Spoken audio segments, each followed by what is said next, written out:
Spread in the holding area for the NASA presidential candidate. We're now make that 4 minutes away from that second debate. Raila Odinga is already here. We're still awaiting President Uhuru Kenyatta. What happens if President Kenyatta does not show up, Dr. Witi?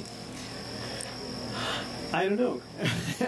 I'm hoping that he should. No, the debate will go on, but does that mean that Raila gets... Raila gets all the time to explain the NASA manifesto and the plans that he has for the country. But I think it will be really, really unfortunate and terrible for the country in terms of a precedent, setting a precedent for future debates. That when you're an incumbent, you cannot allow yourself to be asked questions. And I think that hubris and impunity bodes terribly for our country. Yeah, I think we should. It would be unfortunate if the president doesn't come, and I actually would not understand why he wouldn't turn up, because as a public speaker, Uhuru Kenyatta is a very good orator. So, in terms of being able to explain himself and be quick on his feet, that's not something he should be afraid of. So it can only mean that he doesn't want to be accountable. Because for me. Or he feels that it is beneath him, to attend, such a debate and to have to answer questions that are being put to you by Kenyans. So rather preferring to have a monologue, because I noticed that after the vice presidential debate, both his running mates and he had a monologue where, they've got their preferred questions put to them. So. Okay. Either they don't believe in what it is that they are trying to sell to Kenyans by way of ideas, and they do not want to answer for their 4.5 years in office.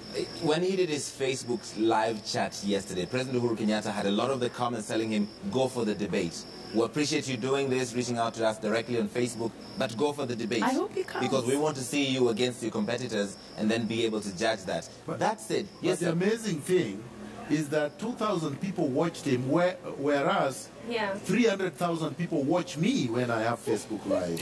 Well, Miguna. No, that is a solid alternative. But it was Sunday and people were in church. You just check.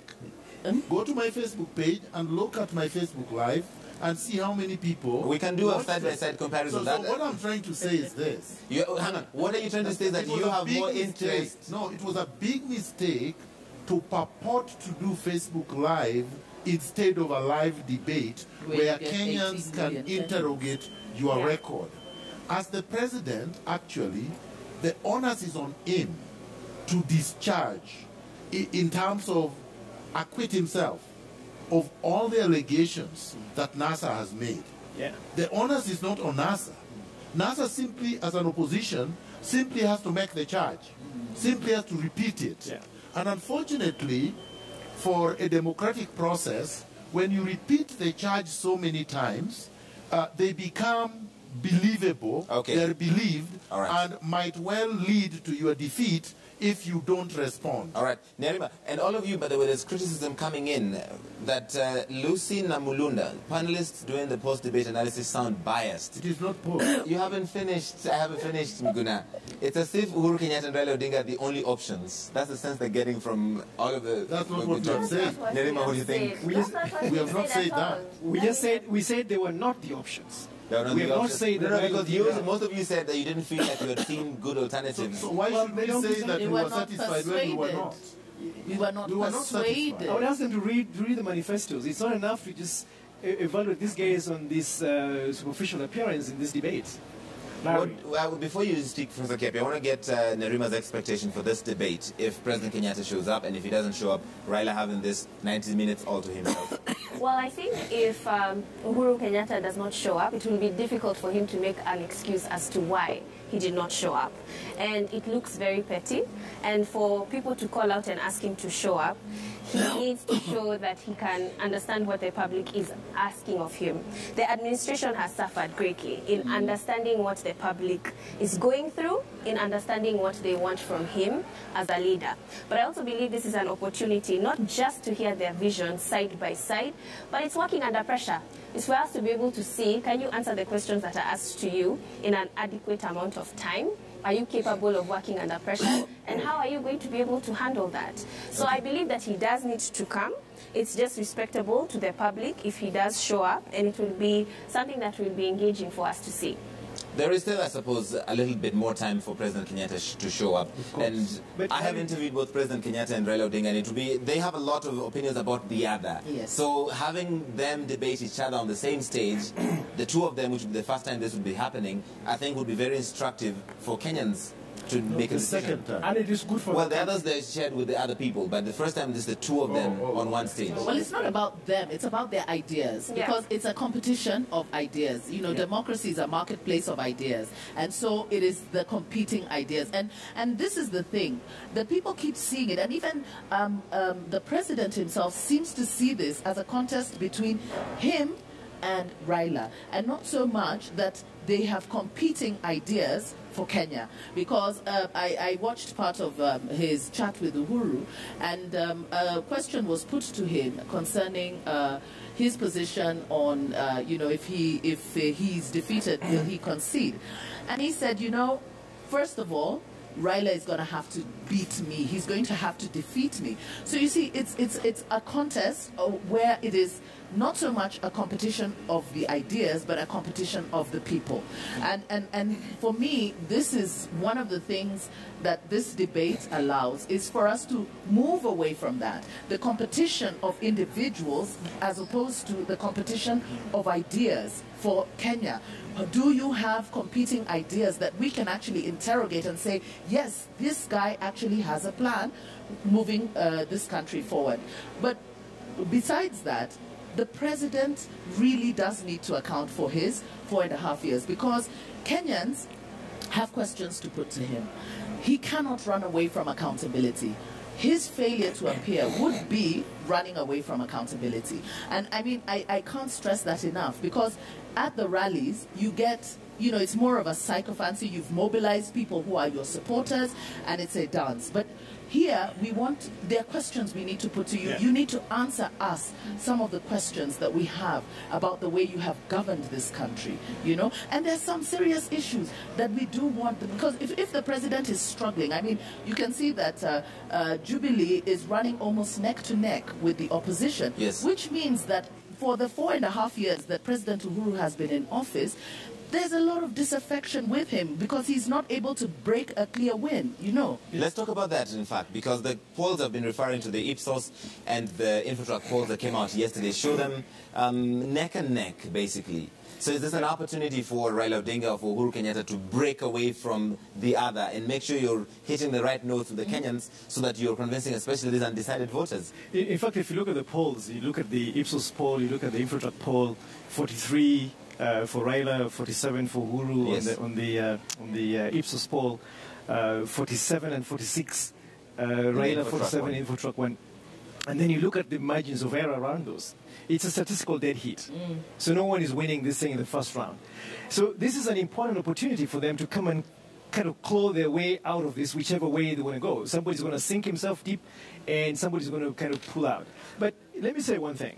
Uhuru is articulate. He's eloquent. But he is very, very flimsy on facts and detail. I've watched this man throughout his entire career. Uhuru is not a detail-oriented person. And this is going to be a problem when he has to answer what his government has done over the last 4 years. For instance, the fiscal cliff that he's pushed the country to. It's going to be very difficult for him to grasp those details. So he must have spent time with Rotich and all the guys in the Treasury to understand the details. Yes. The free primary education, he wants to now push to free secondary education. And as Kiapia said, it is problematic. The basics have not been dealt with. The laptop, the logistics of pushing that out is enormously complicated. This is the kind of detail that I can't see Uhuru Kenyatta grapple or wrap his head around. But and if he's pushed during the interview over that, he's going to get pretty upset because he's not a detail-oriented person. He's very quick on his feet. He is very superficial. He is very persuasive. He can hypnotize. But when it comes to detail, when you push him, that's when the rubber is going to hit the road. How much is the balance between detail and getting sound bites? Because when you're up against your competitor, you want to make sure that sometimes the details are boring, but the sound bites stand out because you can deliver killer punch, something sarcastic, a retort here and there. It translates very well on TV. It does, but you see, the problem is going to be that everybody's going to feel that they're not answering the questions. He's not going to be answering, depending on what the interviews are going to be asking, right. That requires detail. Like, for instance, the fiscal overcliff.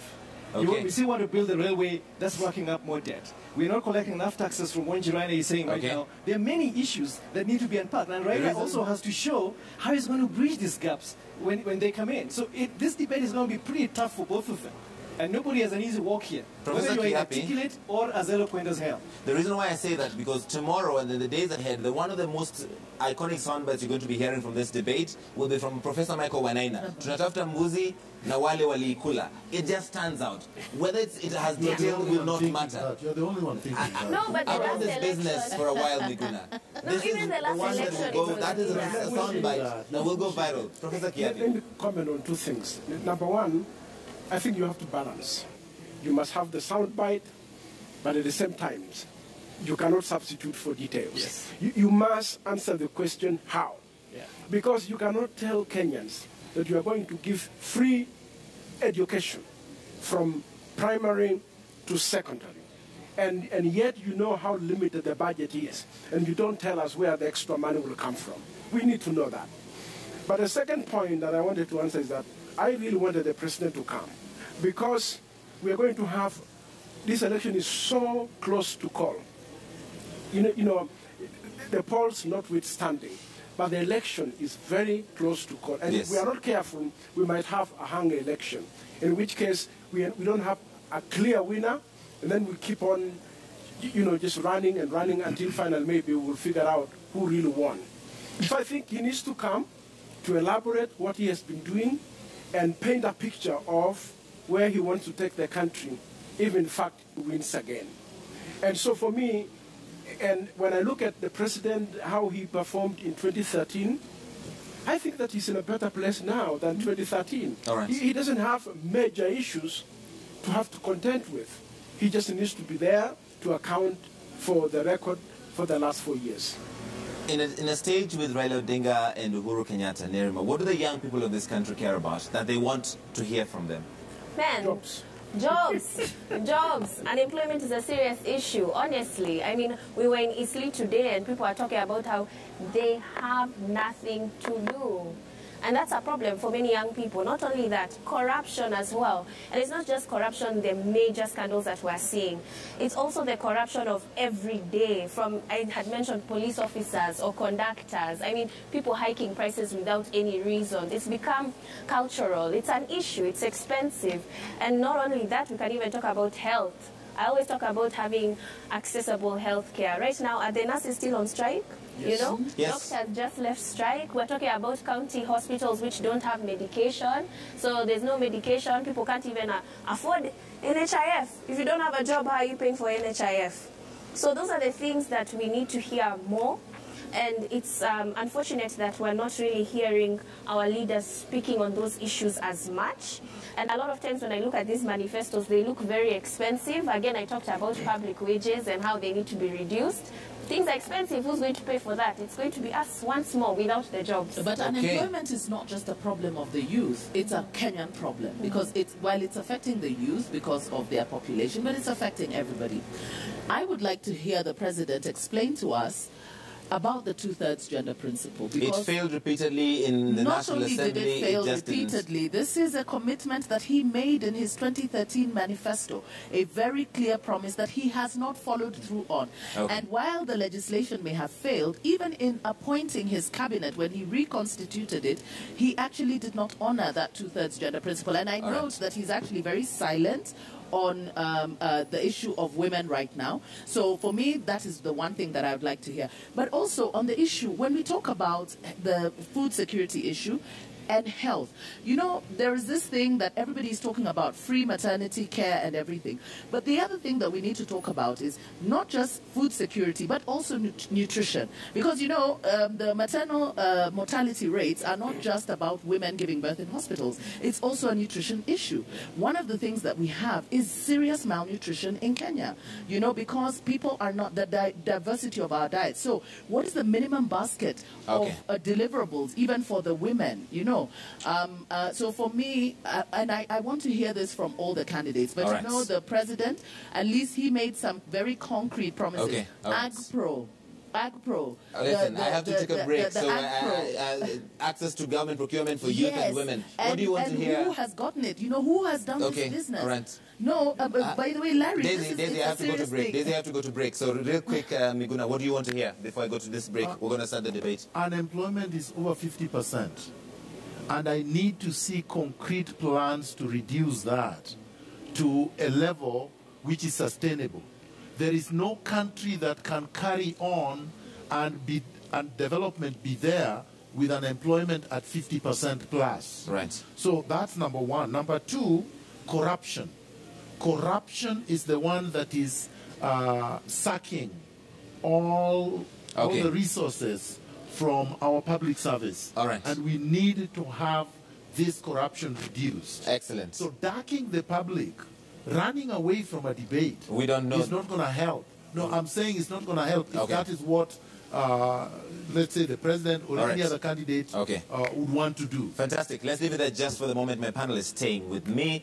We have to take a really quick break right now on I think we're a little over time for the second presidential debate. We'll be right back.